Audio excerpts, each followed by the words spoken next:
Hey, folks. Okay.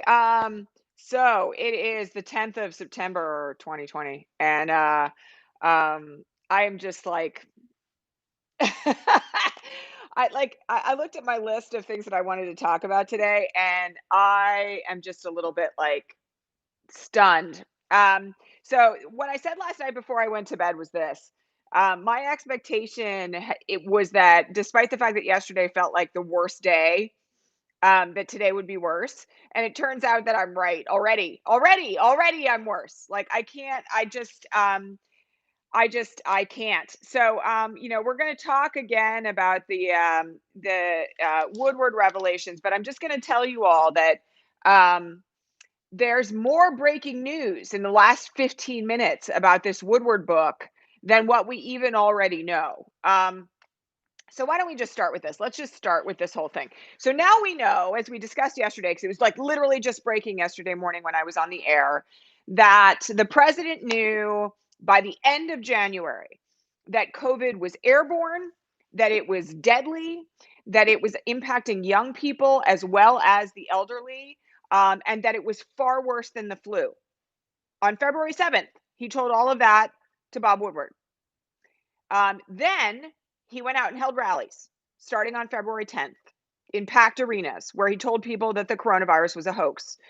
Now, here we are, a solid 7 months later, with 6.3 million Americans infected and over 190,000 Americans dead. We're going to hit 200,000. Actually, I think we're at like 195 now. We're going to hit 200,000, it looks like, by Sunday. And we are in a situation where the only thing that seems to have mattered to this president was not scaring the stock market so that all of his big wealthy friends could stay rich, and ignoring the threat. So, I'll just tell you the latest bit of breaking news that has hit this morning, just like literally about 15 minutes ago, out of the Woodward book, is that in addition to everything that we already know, that he knew what a risk COVID was and just decided to let people die. We also now know that he told Bob Woodward about a secret new nuclear weapon that had been developed by the United States that literally nobody knows about. Russia, the Saudis, China. No one had any idea about this. And the president Bob Woodward, right? That there is a new secret nuclear weapons plan, and what new secret nuclear weapons. And then this morning, again, this is the breaking news from 15 minutes ago. Some of you may not have seen it yet. Apparently, he is on tape also saying that he helped Mohammed bin Salman get off from the murder of Jamal Khashoggi. That he really did that guy a favor. Um, these are the rantings not only of someone with a narcissistic personality disorder, but also of somebody who doesn't really have any sense that they've done anything wrong, nor that they're going to be held accountable. Look, I will tell you the same thing that I told all of you yesterday, which is that I do think the tapes are eventually going to be an exhibit in some form of a criminal trial. There is a lot, obviously, that was said to Bob Woodward that is devastating to the potential criminal liability of the president. All that said, I do share the very grave concern that many people have raised about why Bob Woodward sat on this. Now, I'm going to add, I also share the concern of some of the people who are defending Bob Woodward that obviously there were people in national intelligence, people in the NSA who knew that COVID could kill potentially millions of Americans, told the president that in January and sat on that information. There are plenty of people who were in the room, quite obviously, when the president was briefed on this many, many times, who knew this and did nothing. We know Jared Kushner, for instance, smart tool in the shed that he is, I'm being sarcastic, was one of the people who told the president to spend all this time with Bob Woodward. We know that Lindsey Graham was in the room for some of these briefings, as Tucker Carlson basically threw Lindsey Graham under the bus last night, claiming that it's all Lindsey Graham's fault that the president said all these horrible things to Bob Woodward. So there are plenty of other people in this little cabal of criminals who also bear responsibility for not coming forward with this information. And I just want to make it really clear to everyone that, as despicable as it is, that Bob Woodward sat on that tape from February 7th while literally 200,000 Americans have died, if not more, because honestly, like, the unreported cases are apparently something like 215,000 at this point, based on studies that have been done of the prior deaths on average over the years compared to 2020. We may already be at 400,000 dead Americans that are undocumented. And what I don't understand, undocumented, meaning undocumented from the standpoint of COVID deaths that are not being reported as COVID deaths. The thing that is just so foul about this is I don't understand how you can sit on information like this, watching the numbers tick up and up and up and up and up, and not make it public. And I've seen quite a number of other journalists comment on this morning. Jared Sexton, who has a book coming out, freely admitted this morning that he released a huge amount of information that he found to the public because he thought it was the moral thing to do. Soledad O'Brien is calling out Bob Woodward this morning for this. So, we have an enormous amount of complicity here in terms of where we find ourselves. But of course, the fundamental blame for all of this has to go to the president. That doesn't mean other folks are not going to be held liable eventually. But I want to just say a couple of other things about this because people have asked about crimes. So, from what we know right now, at the bare minimum, the president, there is a very, very airtight case at this point that the president is guilty of negligent homicide, meaning that his negligence of information that he had that could have saved lives caused the deaths of Americans. Okay. There's an argument for reckless endangerment, that he recklessly endangered the lives of all of us by ignoring the information that he had been given about COVID. There's also arguments to be made that in certain instances, there's an intentional decision to allow people to die. We've seen this later in the lockdown when it was obvious that it was impacting communities of color in much more significant numbers than it was impacting white folks. We've seen this when he made these pronouncements, as I said yesterday, that he was going to deny aid or resources to Democratic states because people were dying in blue states. That in and of itself, as we've discussed before on the broadcast, meets the UN definition of genocide, by the way. If you allow a group of people to die because of their political beliefs, that's genocide. Cause the death of people because of their political beliefs, that's genocide. So this is only just a starter list. I mean, and again, there's a lot of legal minds out there on Twitter today and yesterday who are running through the potential crimes that could be alleged against this president based on this course of conduct. There's many more to come. I'm just going to say that because it's very clear that in these interviews, these, multitude of interviews that lasted through the 21st of July that he gave to Bob Woodward, he just ranted. And, for people who are like, why could he be this stupid? Why would he think talking to Bob Woodward about, let's just keep in mind that this is a president with a malignant narcissistic personality disorder with sociopathic tendencies. He does not give a shit whether we live or die. And we've been saying this, here on this broadcast. I've been saying this and many others have been saying this since January of 2017. So, let's just keep in mind here that, all of this has been in some form predictable. We may not have known how it was going to play out. We may not have known exactly how there was going to be death at the hands of Donald Trump. But I'm just going to remind you all, like, people have been dying at the hands of Donald Trump since the very beginning. Since the Muslim ban, where people were sent back to their own countries under penalty of death for things like being gay. So, I am sorry, I guess is the way to put it, that every time that I say it's going to get worse, it gets worse. But, this is where we are. So that's the revelations right now about Bob Woodward's interview. And I will remind you all to please pay attention to the fact that since this story broke, we have had not one single Republican call for the resignation of the president. We've had not one single Republican condemn the comments that he's made. We've had not one single Republican call into question whether or not he should have acted differently based on the information that he had. We've had not one single Republican call attention to the fact that he chose to do nothing. And like last night, we had the GOP tweeting out, "Oh, he acted like responsibly by banning travel to China," which he didn't actually from China, which he didn't actually do. Like it's just disgusting. So we have a ways to go on this story. One of you asked me this morning, do I think this story has legs? Well, I have to tell you, I think the death of 200,000 Americans because the president chose not to act on information that he had back when literally there was not a single case in the United States. Yes, I think this is a story that has legs. But again, we will see. Okay. A couple of you, the other bit of breaking news this morning, there's several other stories that are very big this morning, is that the Biden campaign headquarters for Biden's major campaign management was hacked, or apparently has been tried to be hacked by the Russians. This story will sound familiar to you.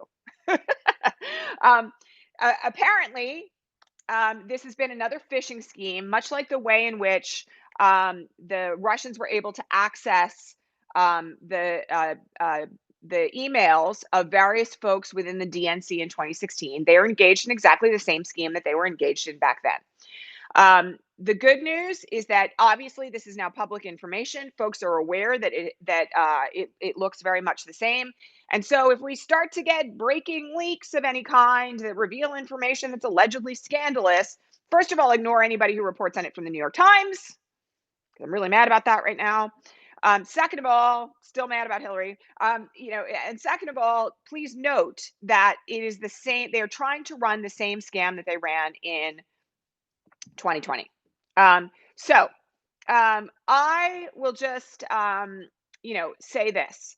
I think that we have to be prepared for far more than this. And there's another related story to this, which I'm going to talk about in 1 second. I just want to confirm one other bit of information, though, that I was asked about this morning, which is this.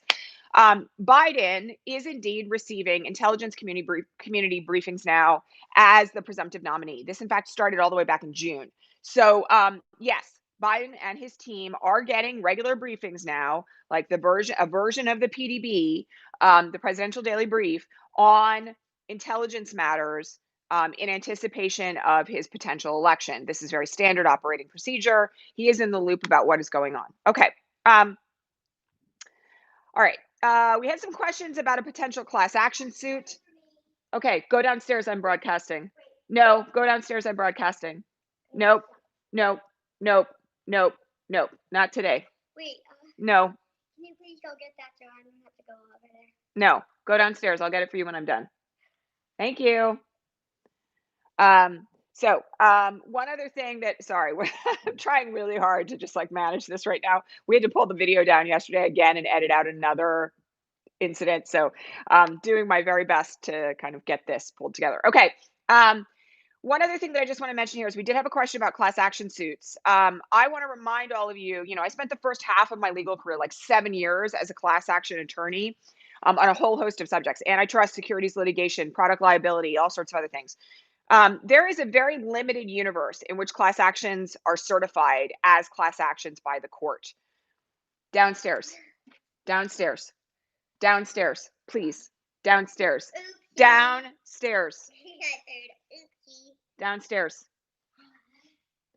One of the things that I will just say is that the likelihood that there's going to be some massive class action suit by a class of Americans that are surviving family members of people who have died of COVID, or people who have contracted COVID who are having long-term effects, what we're now calling long haulers, is extremely slim. The reason for that is that the federal rules of civil procedure require a certain unity of harm, meaning that you have to be able to show that the damages that were caused by the people that you're suing have caused a similar type of harm. Here we have a series of incidents where what we're likely to see is a situation where, can you do me a favor, please? Downstairs.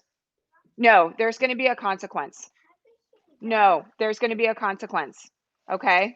There is now a situation. No, sweetheart, you need to go downstairs now. Yes. Yes. There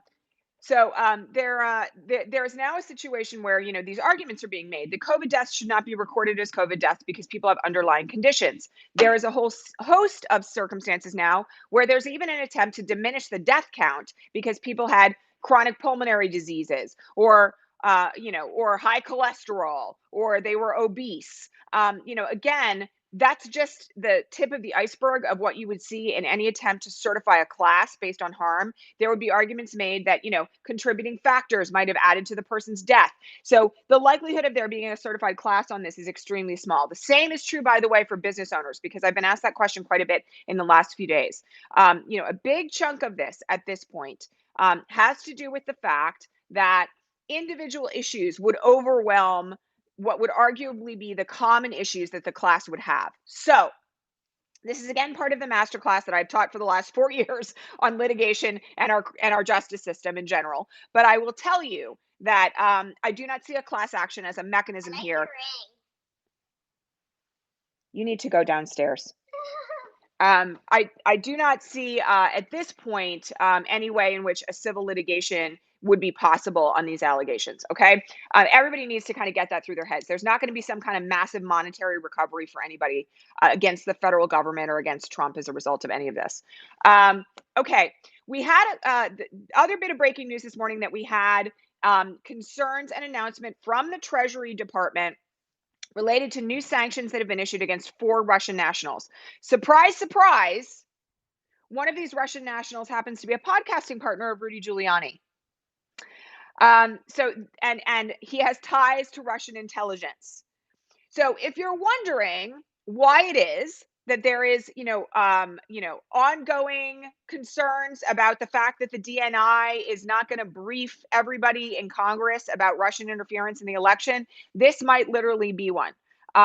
So I personally will just say this. I do not have a lot of faith in Steve Mnuchin, as you know. I am not convinced that whatever it is that they have decided to do by putting these 4 individuals on a sanctions list is actually going to have any impact. It would run contrary to everything that we know about this administration. That said, it is very worth paying attention. It is worth paying attention to this morning for one reason and one reason only, which is that there has clearly been some kind of pressure leveled against Mnuchin and the Treasury Department concerning this particular individual, Derkach, and his conduct in relation to this election. So my suspicion is that there's way more there, like way more there than what we currently know. And the real concern here should be about how it is that a Russian national very explicitly affiliated with Russian intelligence is working with the personal attorney of the president, not to mention working with that person on Ukraine, which is how this guy's name first started to become circulated in relation to Rudy Giuliani. So that's a story to keep an eye on right now. Again, I'm not convinced there's teeth behind it because of this announcement from Treasury, but I think meaning teeth behind the sanctions, but I think we have to pay attention to the story itself because it is signaling a much bigger issue about which we do not yet have public information. Okay, final point for today is this. I will tell you all that I am very concerned right now about, again, and we've talked a lot about sourcing information on this broadcast in the last 2 weeks. This morning, there was a question about, where can we find cumulative election information about early voting? Okay, so I'm just going to say one thing about this. There are people who have tried to put together, 50 state surveys. I, in fact, shared one of them in the last week that arguably was being curated to try to figure out how early voting works in all 50 states. There is literally no substitute for figuring out for yourself on a local level what your election voting deadlines are. And I will tell you as well that in the same way that I have raised very serious concerns about remaining on Facebook or doing other things to try to source information around this election from ulterior sources, even people who have worked for polling firms, by the way. Like one of you posted about one particular site. I went and looked at it and I was like, first of all, this website is shit. Second of all, I don't know anything about this person. I've never heard of them.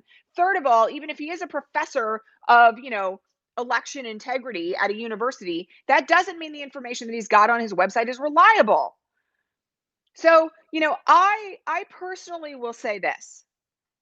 I have said it before. I have said it multiple times in the last week. I'm just going to say it again. You have to do your own research about early voting and your local elections. Okay. You cannot rely on information from any other source. Those people may not have your best interests at heart. Those people may not even be legitimate human beings based on what we know right now. Please stop jumping on the couch. Um, we are in a situation right now where fundamentally we have to pay attention to the local regulations on our local elections from our local election boards. That's the only thing that matters. That's the only reliable information that you should be counting on. And if you are looking for an ulterior source because you want people to be aware of where early voting exists, your message to them should be exactly the same message that I am giving to you. You have to figure it out by calling your local board of elections or whatever your local elections authority is and asking them the question. Okay. If you really need a third party source, Google your local Democratic Party, because I will tell you that your county party machine has all this information at their own fingertips. Okay. Do not trust some random person with a crap website on the internet to tell you what the voting deadlines are. All right. That is particularly true for vote by mail, for absentee ballots, for all of that. You have no idea what might be interfered with, whether a shitty website that doesn't look like it has any security on it, which, by the way, is the case for the person who tweeted that, like, this is my person who I think is great. I will just tell you that website doesn't look like it has an SSI security certificate on it. And I know what that is because I have like really high security on mine. Okay. That means that person could quite easily be hacked. They don't have like bank level security on their website. You should not be relying on anyone who is not a government or party official right now for information about your voting deadlines. Not now. I love you too. Okay. So, all that said, I'm seeing a lot of comments float by on Swalwell's sarcasm. I'm just going to say this, okay? Like, this is one thing that you all need to know. Eric Swalwell is not out there tweeting that the Trump tapes have been manipulated. That is horse shit. Eric Swalwell has a very dry sense of humor. You should all take everything that he tweets where you don't understand the humor with a grain of salt. And I am very fortunate to have had some, emails and messages with Eric Swalwell, and I know what his sense of humor is like. Okay. He's simply throwing shade, sarcasm, bitter humor at the conspiracy theorists out there who are, going to say, by the way, as Hugh Hewitt did this morning, that the Trump tapes are manipulated media. Hugh Hewitt, who, by the way, nobody should be reading anymore anyway, he claimed this morning that the tapes have been manipulated to make Donald Trump sound like he's a bad guy. Well, maybe he just is a bad guy. So, Eric Swalwell's tweet last night was proven true by 6 a.m. Pacific time this morning. So, please don't take him. Please don't take him seriously when he tweets that crazy, sarcastic stuff. No. All right. I am obviously dealing with a little drama on the school break this morning, so I'm going to let you all go. I will talk to all of you tomorrow. Much love to all of you. And yes, my son says he loves you all too. I love you too. And I will talk